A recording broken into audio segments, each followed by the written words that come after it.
पिंकी और जोकर। अरे, यह किसके रोने की आवाज है? तुम कौन हो? बब्बन, सर्कस का जोकर। जोकर का काम तो लोगों को हंसाना होता है, तुम तो खुद ही रो रहे हो। क्या करूं, मेरी नौकरी चली गई। कैसे?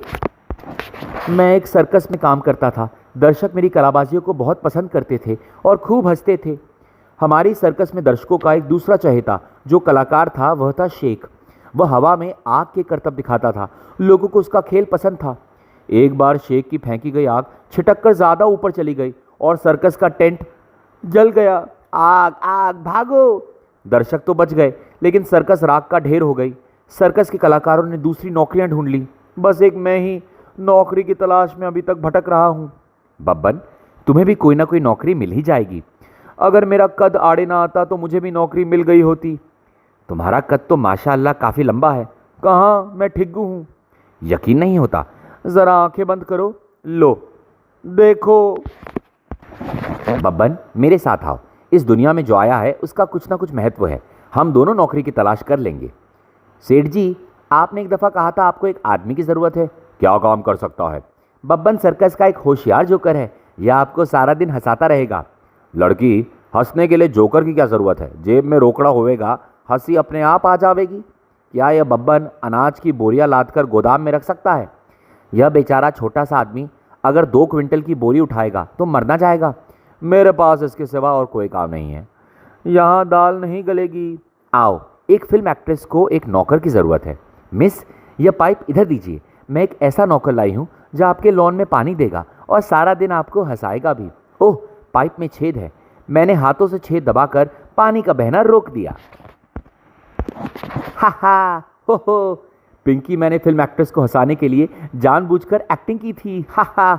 ओह, मेरे दांत। मिस, क्या बब्बन की नौकरी पक्की? नहीं। अगर ये जोकर सरेआम मुझे हंसाएगा तो लोगों को पता चल जाएगा कि मेरे दांत नकली हैं।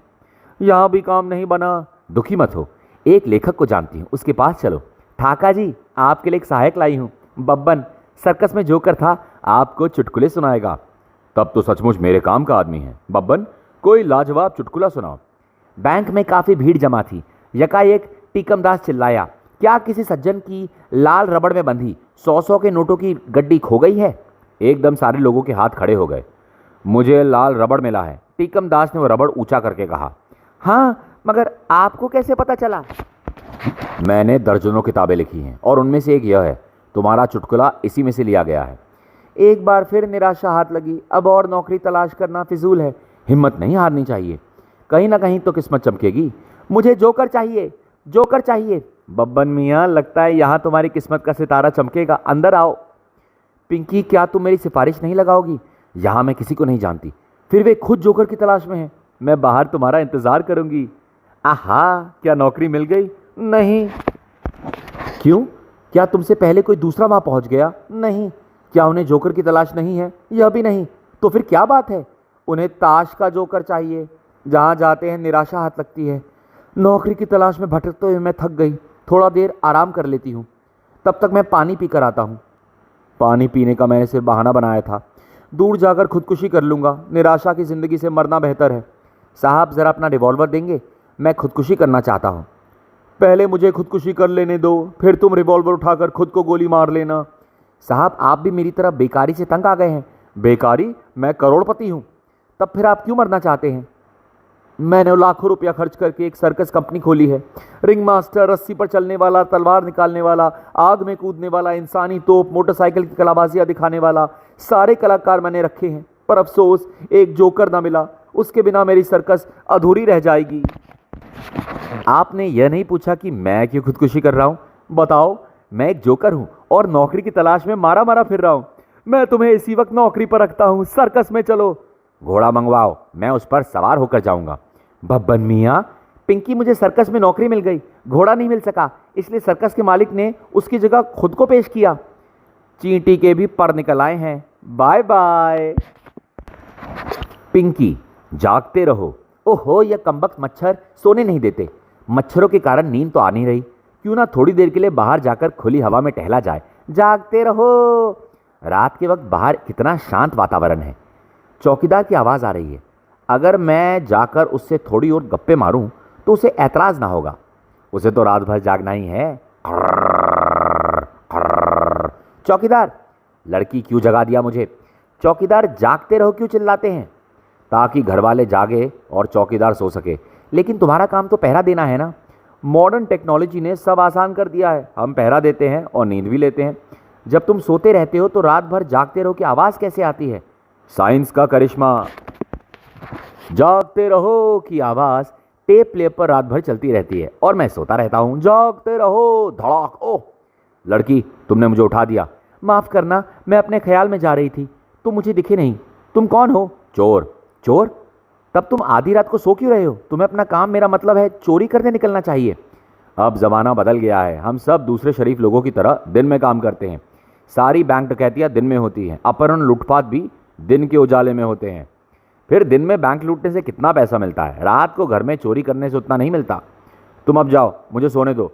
कल का सवेरे काम पर जाना है। अरे ये बेधड़क होकर ऐसे कह रहा था जैसे वह चोरी नहीं कोई व्यापार करता है। क्यों ना पुलिस को बता दूं कि वहां एक चोर सोया पड़ा है। हवलदार साहब उठिए। लड़की, क्या बात है? क्या नाम है तुम्हारा? पिंकी। पिता का नाम?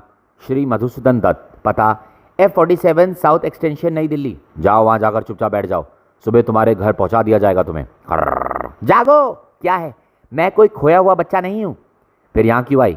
मैं यह कहने आई थी कि वहाँ एक चोर सोया पड़ा है। यह तो अच्छी बात है। जब तक चोर सोया रहेगा वह चोरी नहीं करेगा। अरे आप चलकर उसे गिरफ्तार कर लीजिए। हवलदार हनुमान किसी निर्दोष व्यक्ति को गिरफ्तार नहीं करता। जब वह चोर चोरी करेगा तब मैं उसे गिरफ्तार करूंगा। जाओ, मुझे सोने दो। हवलदार हनुमान की मैं ऊंचे अफसर से शिकायत करूंगी। यह कमिश्नर साहब का घर है। मैं अंदर जाकर उन्हें बताती हूँ कि चोर वहाँ मजे से सो रहा है और उसे कोई गिरफ्तार करने वाला नहीं। भाव भाव भाव भाव भाव। बाप रे, कुत्ता रात को भौंक रहा है। चोर चोर, भाव भाव भाव भाव। चोर चोर चोर, पकड़ो, धाएं, जाने ना पाए। शुक्र है मैं घर पहुंच गई। लंबी चादर तानकर सोने में ही गनीमत है। पिंकी और बिजली। झपट जी। पिंकी, मैं पहले ही दुखी बैठा हूँ और परेशान ना करो। हम पड़ोसी हैं, क्या हम एक दूसरे का दुख दर्द नहीं बांट सकते? अपनी परेशानी बताइए। आज बड़ी गर्मी है और मेरे घर की बिजली गुल है। क्या तुम यह पंखा चला सकती हो? क्यों नहीं, मुझे मजाक पसंद नहीं। इस पंखे की तार काफ़ी लंबी है। इसे खिड़की द्वारा सामने अपने घर में मैं ले जाती हूँ और प्लग को वहाँ लगाती हूँ। हमारे घर में बिजली है, यहाँ का पंखा चलेगा। इस तार को बस खिड़की तक ले जाना है। यह प्लग अंदर गया। इधर दरवाजे से जाकर मैं इसे स्विच कर लगाऊँ। झपट जी, मैंने स्विच ऑन कर दिया है। कहिए कैसी रही? वाह, यह ठंडी हवा के झोंके। देखूं टीवी पर क्या प्रोग्राम आ रहा है। वह तार निकालकर टीवी का प्लग लगा देती हूँ। अरे, पंखा बंद हो गया। हमारे घर में किसी ने प्लग निकाल दिया होगा।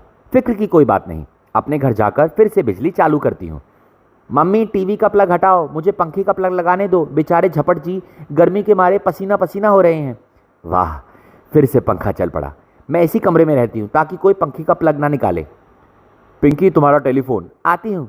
हेलो चंपू, हाँ मैंने स्कूल का होमवर्क कर लिया। पहले भूगोल लिखा, फिर कविता का अर्थ, फिर मुहावरे। अरे, पंखा फिर खड़ा हो गया। तार टूट गई है, जोड़नी पड़ेगी। पहले पिंकी के घर जाकर तार का प्लग निकालता हूँ ताकि बिजली का करंट ना लगे। पंखे की तार का प्लग अलग कर दिया। अब मैं बिना किसी खतरे के तार जोड़ सकता हूँ। ओफो, पता नहीं फिर किसने प्लग निकाल दिया। मैं फिर से बिजली चालू करती हूँ। करंट। पिंकी, बिजली बंद करो, झपट जी को करंट का झटका लगा है। भगवान बचाए, मैं बिना बिजली के ही अच्छा हूँ। पिंकी और शानो शौकत। वह सामने खड़े साहब ऊंचे व्यक्तित्व वाले लगते हैं। जाकर उनसे ज़रा गपशप की जाए। लेकिन वह अजनबी हैं, उनसे बातचीत कैसे शुरू की जाए? उनको खाने के लिए बादाम भेंट करूंगी। लीजिए जनाब, बादाम खाइए। नहीं। क्यों, क्या नाराज़ हैं? नहीं। तो फिर आप इस नायाब चीज़ से क्यों इनकार कर रहे हैं? मेरे दांत नकली हैं, सब चीज़ खाना मना है। एक बात कहूँ? कहो। आपकी रोबीले मूछें मुझे बहुत पसंद है। ये उधार की हैं। इन मूछों से शान बढ़ती है, इसलिए इन्हें लगा रखा है। वैसे आपके घुंघराले घने बाल भी कम खूबसूरत नहीं। आपने टोपी पहनकर उन्हें क्यों छुपा रखा है? काश मेरे घने बाल होते तो ये कमबख्त टोपी ना पहननी पड़ती। क्या आप यह काला चश्मा हमेशा पहनते हैं? हाँ। क्यों? यह भी एक राज की बात है। ठहरो, पहले मुझे देख लेने दो कि आसपास कोई है तो नहीं। मैं एक आंख से काना हूँ। ओफो, आज कितनी गर्मी है। फिर भी आप गर्म कोट पहने हैं। अंकल, आप कोट उतार क्यों नहीं देते? अब यह राज भी मुझे बताना पड़ेगा। यह कोट मेरी फटी कमीज को ढकता है। समझी? सब कुछ जानकर अब कहाँ चली? अपने कैमरे से मेरा एक फ़ोटो तो खींचती जाओ। अगर ये कैमरा असली होता तो मैं ज़रूर आपका फ़ोटो खींचती। यह खिलौना है। दोस्तों, ये थी डायमंड कॉमिक्स की पेशकश।